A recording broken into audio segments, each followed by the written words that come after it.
because somebody wants a song, actually makes us write a song. We like that. We don't write songs and then say to another artist, would you like to record this? We like to know if they want one, and then we'll say, all right, you definitely want one, we'll write you one. And if you don't like that one, we'll write you another.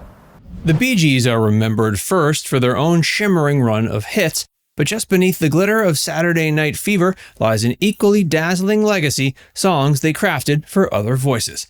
Let's take a look. Emotion. I can't ever recall a moment where we tried to be a certain thing. We just had fun and wrote songs, and our only concern was those songs be sung and recognized. Samantha Sang's 1977 single is one of the most unmistakably Bee Gees sounding songs ever recorded by someone else, in part because Barry and Robin didn't just write it, they produced it and sang those airy, wordless harmonies that seem to levitate the chorus. Sang's vocal has a cool, glassy poise, and the arrangement frames her like a halo. Gentle electric piano, a sighing string figure, and that signature Gibb rhythm pulse nudging the melody forward. The lyric is simple but piercing, circling the ache of separation with the kind of controversial lines the brothers specialized in. It felt contemporary in 1977 and somehow timeless. The result was a genuine international breakthrough. Emotion surged into the upper reaches of the US pop chart and did the same in Australia and the UK, turning Sang, who had been releasing records for years, into a global name. If I Can't Have You. We've been very fortunate to have people cover our songs as well as later on writing for other people. From Islands in the Stream, Chain Reaction, If I Can't Have You, Boy's Own Words, Rowan Keating, and Take That doing How Deep Is Your Love, Emotion by Destiny's Child, Ghetto Superstar, number 1 in the States, number 3 here. Yvonne Elliman had already scored with Love Me, but If I Can't Have You made her a fixture of late 70s radio. Written by the Bee Gees for the Saturday Night Fever project, the song wrapped despair in disco silk. Elliman's phrasing is firmer and more direct than the brothers' breathy blend. She leans into the lyrics' ultimatum without histrionics, which is exactly why it hits so hard. The groove glides, the strings shimmer, and the melody climbs as if refusing to settle for anything less than the chorus. The backstory is legendary. Songs were shuffled among artists as the soundtrack took shape, and Elliman ended up with a tune that fit her like a glove. What's striking is how the Gibbs built tension through restraint. No showboating, no gratuitous modulations, just a perfectly paced rise to a hook that seems to bloom out of nowhere. It became one of the definitive records from the Fever phenomenon, and for Elliman, the crowning moment of her chart career. Love Me.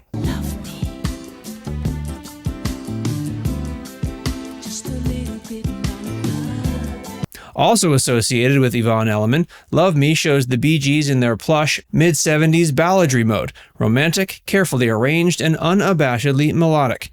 The brothers had cut their own version for Children of the World, but Elliman's 1976 single cast the song in warmer, more intimate light.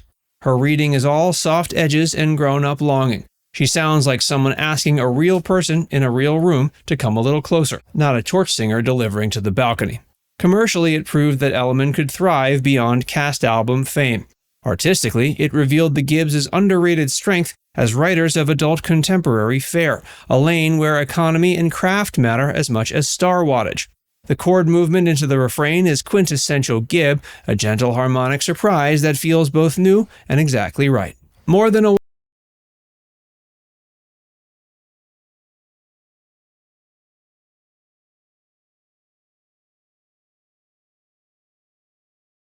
Fever, More Than a Woman appeared twice in the film, once by the Bee Gees and once by Tavares, yet it's the latter's single that took the song onto the radio in its own right. Tavares' treatment leans slightly more towards Philadelphia soul than Miami disco, with a softer bass feel and more conversational lead. The brothers' writing is a marvel of concision. Compact verses, a bridge that slips in like a friendly hand on the shoulder, and a chorus that resolves with satisfying symmetry. Tavares turned the lyric into a celebration rather than a plea, and that tilt makes their version sparkle. Listening now, you can hear how elegantly the melody sits within their harmonies. Each line seems crafted to let a different brother in Tavares shine for a bar before handing the spotlight back. Grease.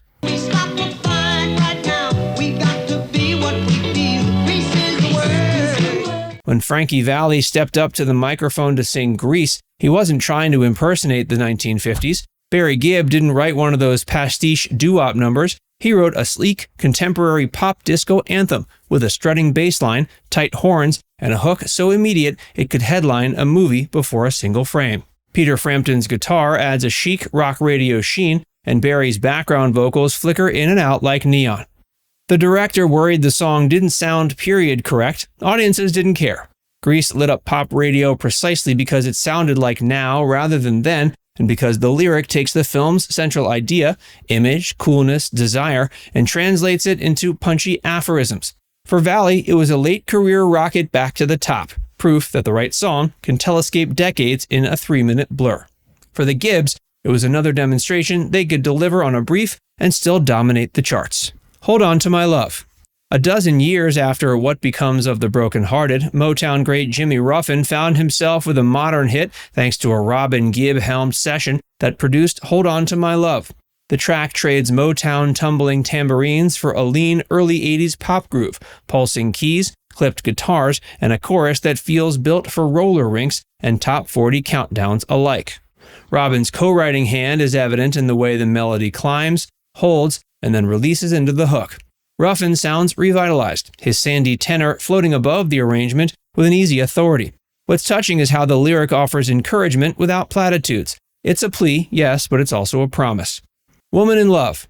What was ironic about that is that it reverted back to the original way we'd written it those many years earlier for Marvin Gaye. It was kind of full circle, although we never met them and never knew them. Barbra Streisand's partnership with Barry Gibb on the Guilty album was a summit meeting between immaculate technique and pop songwriting at its most direct.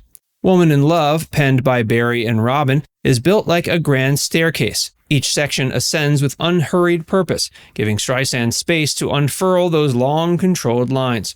The melody is elegantly geometrical. Verses in poised arcs, a pre-chorus that tightens the screws, and a chorus that opens like a view at the landing. What makes it Bee Gees-ish isn't falsetto or disco signifiers, it's architecture. The Gibbs understood form, and here they composed something that flatters Streisand's instrument the way a couture designer cuts a dress. The lyric is all in romanticism, sincere, declarative, and precisely phrased, and she sells it with a dramatic steadiness rare in pop ballads. Heartbreaker. Few voices can cradle a melody like Dionne Warwick's, and Heartbreaker gives her one worthy of that satin delivery. Written by Barry, Robin, and Morris, the song threads a needle between late 70s softness and early 80s pop crispness, gently percolating rhythm guitar, unobtrusive synths, and a chorus that feels both resigned and irresistible. Barry's background harmonies ghost the edges of Warwick's phrases, adding a faint Bee Gees glow without ever intruding. Warwick had long been the interpreter of Bacharach David's sophistication. Heartbreaker proves she could be just as sublime with Gibb-crafted pop. Islands in the Stream. Country royalty met pop architects on Islands in the Stream, and the blend was seamless. The brothers originally sketched it with an R&B feel, but in Kenny Rogers and Dolly Parton's hands, it became a breezy yacht country duet, sunlit verses, a chorus that sails, and harmonies that feel like conversation rather than arrangement. The Gibbs' craftsmanship shows up in the way the melody invites two distinct timbres to share it, Kenny's rich, grainy baritone and Dolly's silvery clarity. Lyrically, it's simple and sturdy, two people who have decided that together is better, navigating life as a pair. Musically, it's proof the Gibbs songbook could cross genre borders without strain. The rhythm section keeps things buoyant, the key changes cue little bursts of delight, and by the final chorus you're not thinking about categories at all, you're singing along, which is usually the point. Chain Reaction. I'm in the middle of a chain reaction. You get better when you're lost in action. I wanna get you where I can let you make all that love to me. Diana Ross and the Bee Gees were a natural fit, a transcendent Motown voice, meeting the era's most reliable hitmakers. Chain Reaction, written by the brothers and cut with Barry's signature production polish, is a time-traveling trick. Motown hand claps and tambourines woven into glossy mid-80s synth pop. The verse melody slips and slides with Ross's airy delivery, then clicks into a jubilant chorus that could have charmed top 40 in any decade. Now it's time to hear from you. Which of these songs was your favorite? Let us know in the comments section below.